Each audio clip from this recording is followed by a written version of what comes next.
Hello mga Kalodiwaps! Welcome back to my YouTube channel again. And pasensya na po kung medyo nade-delay tayo sa pag-update dito sa YouTube channel ng mga videos about tutorial kung paano mag-apply dito sa Taiwan. And for today's video, ibibigay ko po sa inyo yung mga top agency na tumatanggap ng online application. Kasi marami nagtatanong sa akin sa Facebook account ko. Kung hindi pa kayo naka-follow, follow nyo na rin ako kasi doon ako nagpo-post ng mga hiring ng mga agency. Kasi kadalasan sa mga followers natin hindi alam yung mga updated sa mga hiring dito sa Taiwan kaya ako nilalagay ko po talaga diyan. And also, sinasabi ko din ho doon kung ano yung agency na dapat niyong puntahan. Kaya kung interested ka mga idol, watch this video until the end. Ako nga pala si Ram, and you're watching Ram's Diary. Yeah.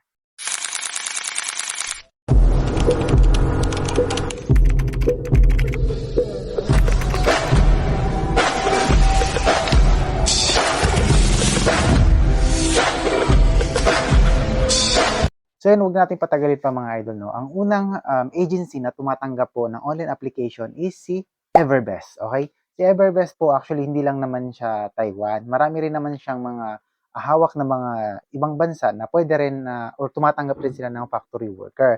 Okay, kung mapapansin nyo sa mga sinasabi ko dito, ang maganda or pinapakita ko po dito yung Facebook page nila, i-check nyo po yung Facebook page nila and then i-click nyo po yung website na nakalagay po dyan mismo sa Facebook page nila. Then, fill up po yung application form.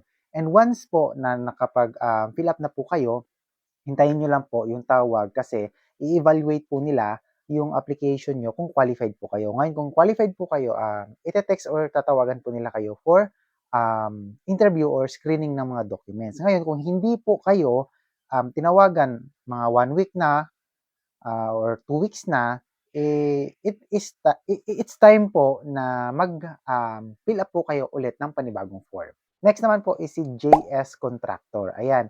Si JS Contractor po, tumatanggap po yan sila ng online application. So, ayan, i-check nyo rin po yung Facebook page nila. Makikita nyo din po dyan yung website nila and mag-fill up po kayo ng form.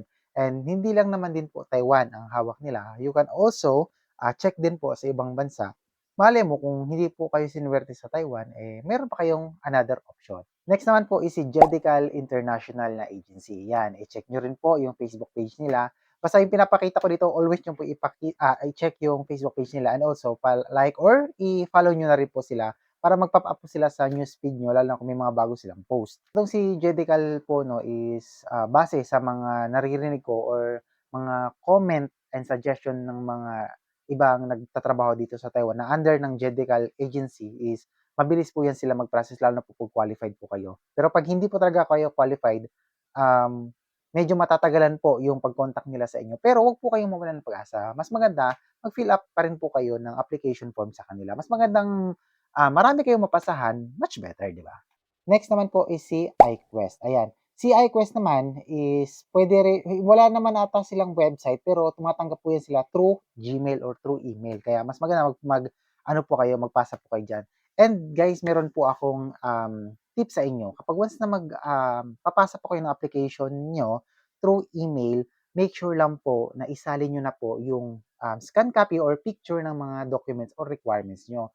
Pero kapag once na kulang-kulang po kayo ng mga requirements, huwag po muna kayo mag-apply. Okay? Kasi pina-priority po ng mga agency yung mga complete requirements na. Isa po kasi yan sa mga nagpapa-delay ng process or hindi kayo, or isa yan sa rason kaya hindi kayo kinokontak ng agency for interview or briefing or screening ng mga documents kasi nga kulang kayo sa requirements. Actually, hindi na po kasi talaga uso ngayon, kahit naman dati pa, hindi na po uso ngayon ang to follow na requirements. Kahit po na may kulang po kayo, ni isa sa mga requirements, hindi po talaga kayo i-entertainin. Kasi marami pong mga aplikante na mga complete requirements na. Kaya inuuna po talaga nila or pina-priority po talaga nila yung mga aplikante na yon. Kesa entertainin kayo or ako na kulang-kulang requirements, hindi po talaga kayo nila papansinin. Kasi marami kasing nagtatanong din sa akin sa Facebook account ko na, Sir, passport holder na po ako, ito, may hiring po ba? Ang like ko pong nire-reply dyan, huwag po muna kayo mag-apply kung passport lang po yung hawak nyo. Kasi masasayang lang yung oras nyo at sasayangin nyo lang yung efforts nyo. Kasi hindi po talaga kayo entertainin. Maniwala po kayo sa akin. Kasi napagdaanan ko na po yan or kahit ng mga kasama ko, hindi po talaga kayo ni-entertain, lalo na kapag kulang-kulang sa documents. Kaya ayun mga idol, sana may natutunan kayo sa video na 'to, and don't forget to hit the subscribe, pa-like, and pa-share na rin para ma-notify yung mga kapwa aplikante na nag-apply. And don't forget to hit the notification bell para ma-notify kayo sa mga upcoming videos ko. Ingat at kita-kita tayo dito sa Taiwan.